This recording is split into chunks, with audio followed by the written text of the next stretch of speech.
This Math in the Modern World discussion is brought to you by Inigo Academy, reinventing classroom learning.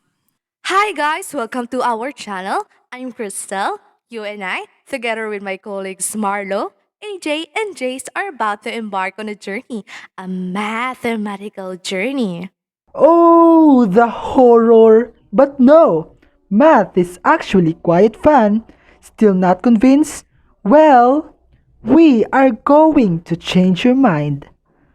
In an attempt to alter your perceptions, we are going to dive into the nature of mathematics and explore why it is dubbed as the universal language.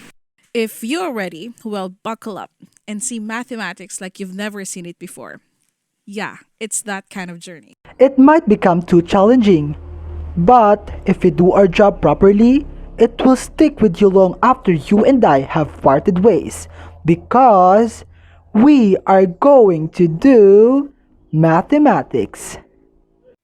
We all know that mathematics is defined as the study of numbers and arithmetic operations. People, well, myself included, feared this subject for as long as I can remember. Do you remember, guys, those algebraic expressions in high school? Oh, up to this day, I still don't get the need to combine letters and numbers. Like, for example, x plus 3 is equal to y minus 2. See, can you imagine? Well, I still can't. But mathematics is more than just numbers, it is also a study of patterns, a language, a process of thinking, or an art. It's a whole new world, isn't it? Math, simply put, is just everywhere. It is even in places you don't even know existed.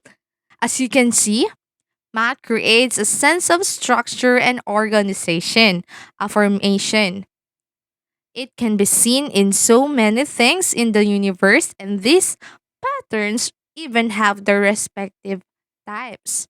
Like, for example, logic patterns, number patterns, geometric patterns, and last is word patterns. See? Look at how mathematics can sometimes play tricks on our mind. Well, here's another one.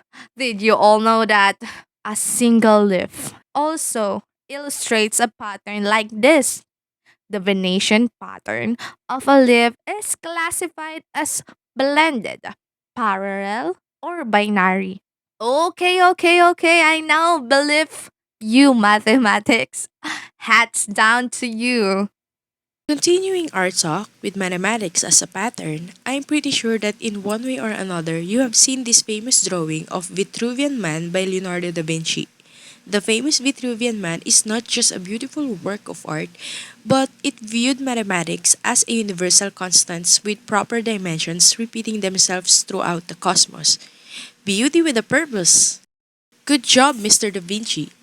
What do you call that balanced proportions where something is the same on both sides of an axis? Does anyone have a clue? Nope. Okay, if you're sure, prepare to be shocked. It's symmetry. Symmetry like patterns can be categorized into other types depending on the number of sides that are symmetrical. Come on, take a look at these pictures. Line or bilateral symmetry, threefold symmetry, fivefold symmetry, sixfold symmetry. Pretty cool, right? But I guess among all the patterns that exist in the world, there is nothing more fascinating than the Fibonacci sequence.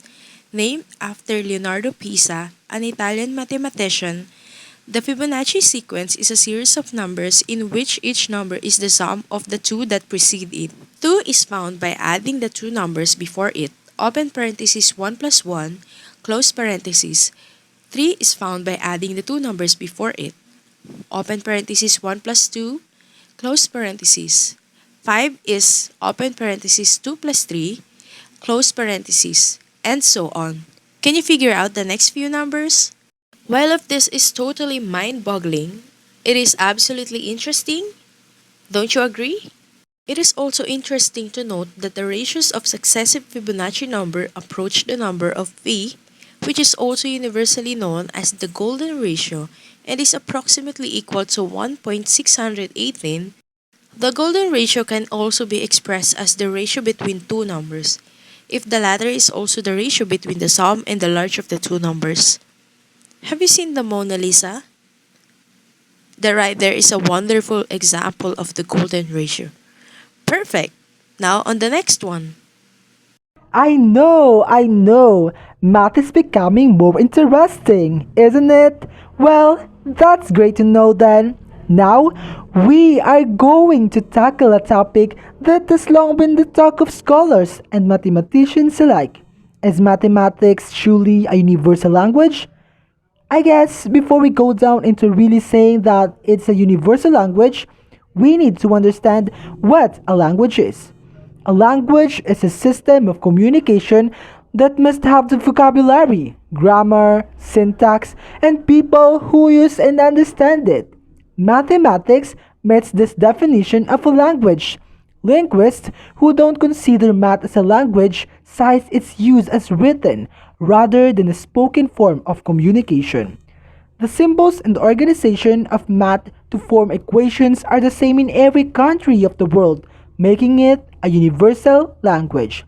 So, even if we ask this question from someone in Japan, the interpretation will be the same from someone in the US or even in the Philippines.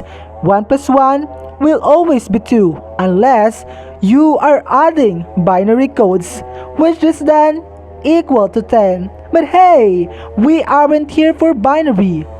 While the English language has a sentence with a subject and predicate, math has expressions that can be numbers, sets, or functions.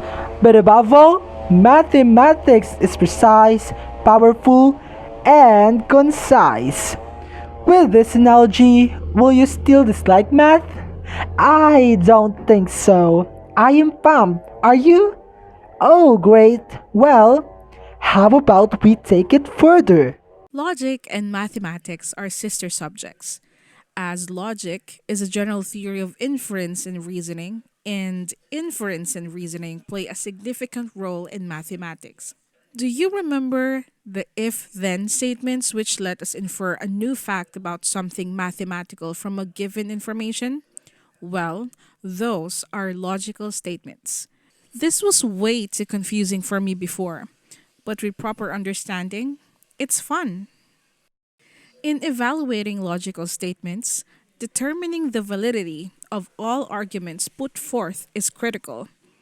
This also highlights the importance of precision and conciseness of mathematics. Now that we know how logic is connected to math, let's now proceed to propositions, including all its types and examples. Don't worry, we'll just breeze through the basics and not bombard you with too much information. As mentioned, here are the types of propositions. Simple proposition. It is a proposition that conveys one thought with no connecting words. Compound proposition. It contains two or more simple propositions that are put together using connective words. On the other hand, words that make up a compound proposition are called component statements. Compound propositions are further broken down into types such as the following: conjunction, disjunction, conditional, biconditional, and negation. It may seem a little complex, but trust me when I say that with practice, these get easy with time. I think we have covered all the topics we have discussed so far in our Math in the Modern World class. Woohoo! I think it's time to wrap it up.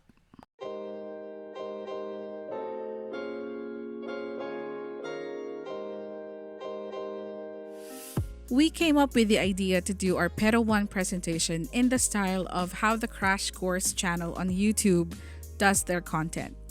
We have been big fans of the Crash Course series, and we thought that it would be amazing to emulate their vision in our project. Although we did have a few ideas in mind before we settled in for a Crash Course like content, we are more than satisfied with our decision. Initially, we set up meetings and group chats to talk about the task. We decided that it's best to start it off with a script and divide it up so that each can already do their respective voice recordings. After sending the voice records, we started doing storyboards and then immediately followed by animations in Canva, Doratoon, and Filmora X. We compiled all the videos in Filmora X for the final export and uploaded the video on YouTube as per the project instructions. We relied upon each other all throughout the project lifecycle, from conception to export or upload, and made sure that all our notes and lists are accomplished for YouTube. Through teamwork, we were able to make it through and complete the project successfully. We believe that challenges really happen to every student. If there is a challenge that we encountered, it would have been being overwhelmed by the tasks that were given to us before the break. Since the task was uploaded before the holiday, we have rested very well and celebrated with our family and friends. Because of this, our minds became stuck and still felt like it is still holidays. Then the pandemic surge hit by January, which made it even harder to complete the task due to the sickness that we have experienced as a group. Apart from these things, all were a breeze and we are proud of what we have put out. We hope that you will enjoy it. Thank you for watching and we hope that you have enjoyed our video.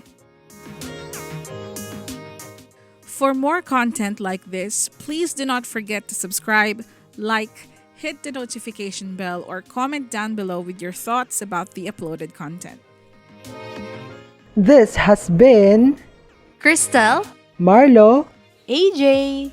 And Jays, and we wish you a math-tastic day. See you on our next video.